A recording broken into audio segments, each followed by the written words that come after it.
Okay, so I want to talk about dogma. And what I want to do is talk about two different types of dogma, or two ways to use dogma. One of the ways is useful and effective, and the other way is unuseful and not only ineffective, but self destructive. So, first, to kind of describe the self destructive way to use dogma, let's provide an example, okay? The age old example religion, right? Does God exist? I don't know, okay? I don't have the answer to that question. I don't have evidence to prove that God exists or that God doesn't exist. But what I do have evidence for is what I do know, I'll say, is that there are people who believe God exists and there are people who believe God doesn't exist. In other words, you have dogmatic atheists and you have dogmatic evangelical Christians. Both of these groups are equally convinced that they're right, and yet they have mutually exclusive beliefs. They have incompatible beliefs. So, who's right? Well, again, I don't know. I can't tell you if God exists or doesn't exist. But what I can say, again, is that people are passionate about their belief in God or their lack of belief in God. In fact, there are atheists, anti-theists, who believe that religion is the cause of the world's problems, and there are theists or there are Christian evangelicals who believe that atheists are the cause of the world's problems. So, again, completely incompatible beliefs. They cannot be both true at the same time, and yet people are both of these groups are equally convinced that they're correct. And what does that dogma do? What does that belief in their beliefs do? That dogmatic belief in their beliefs actually do? Well, it creates division, right? And what does division do? Well, division leads to fear, right? And fear demands control. Fear demands defense mechanisms. So when you fear something, you're going to inevitably try to control it in order to preserve your own life, right? It's self-preservation. So when you fear the evangelical Christian, you might go as far as to ban religion, right? You'll try to elect politicians who are going to ban religion in order to keep evangelicals from creating a theocracy, right? And you justify that authoritarian action because you fear that theocracy that may or may not develop. And the opposite is also true, right? You might have evangelical Christians who fear the atheists, and therefore they try to create a theocracy because they fear the banning of their religion.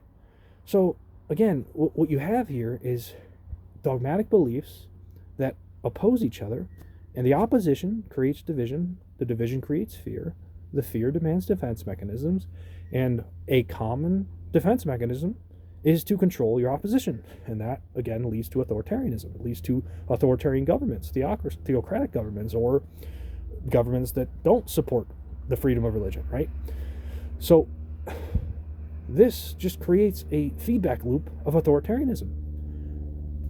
Both parties, both the evangelicals and the atheists, try to control each other until nobody has any freedom, right? Until everyone's in a prison cell.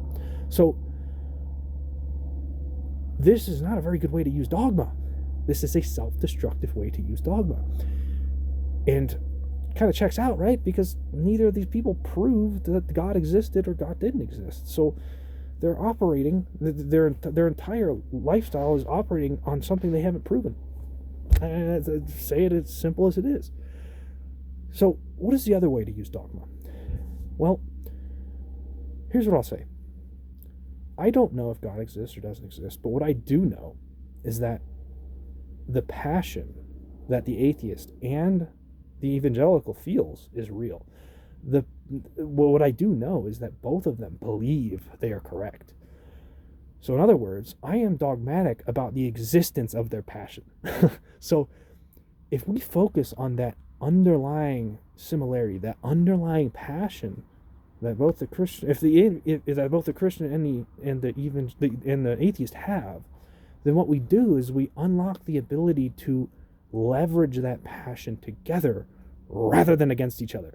So instead of leveraging all our passion into a theocratic government or a government that bans the freedom of religion, we leverage that passion together to create a better world in a way that both the God that both the Bible approves of and that the atheists approve of, right?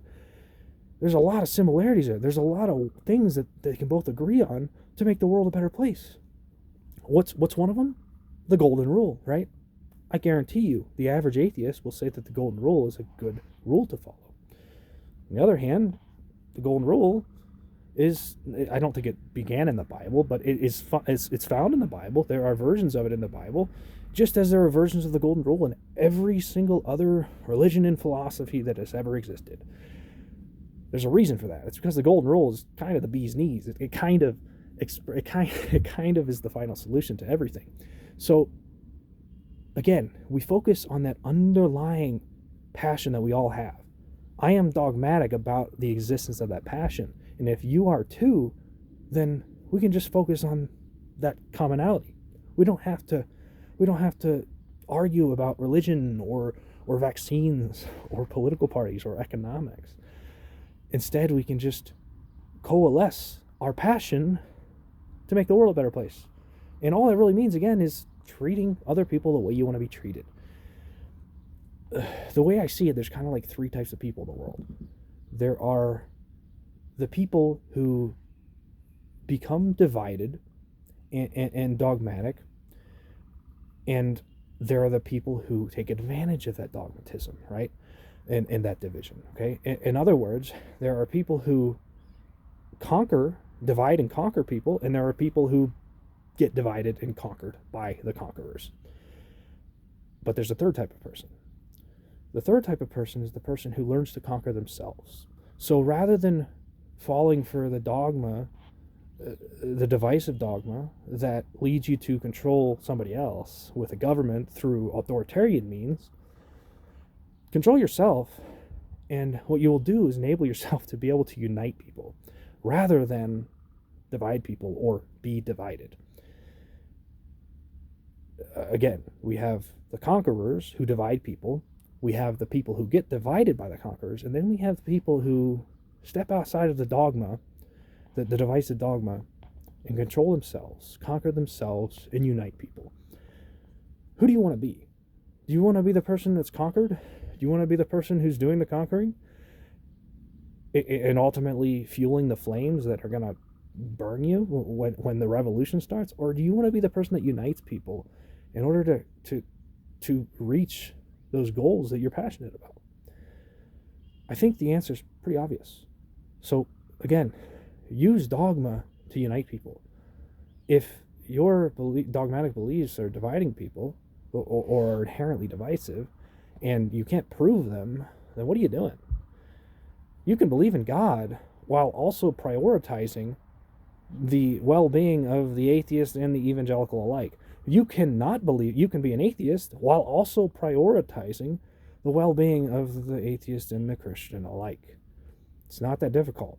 All it requires is that we prioritize our human identity and deprioritize those dogmatic identities like our anti-vax, our vaccine stance, our abortion stance, our political party, our religion, etc. Right? So again, give it a little thought. Thanks for watching.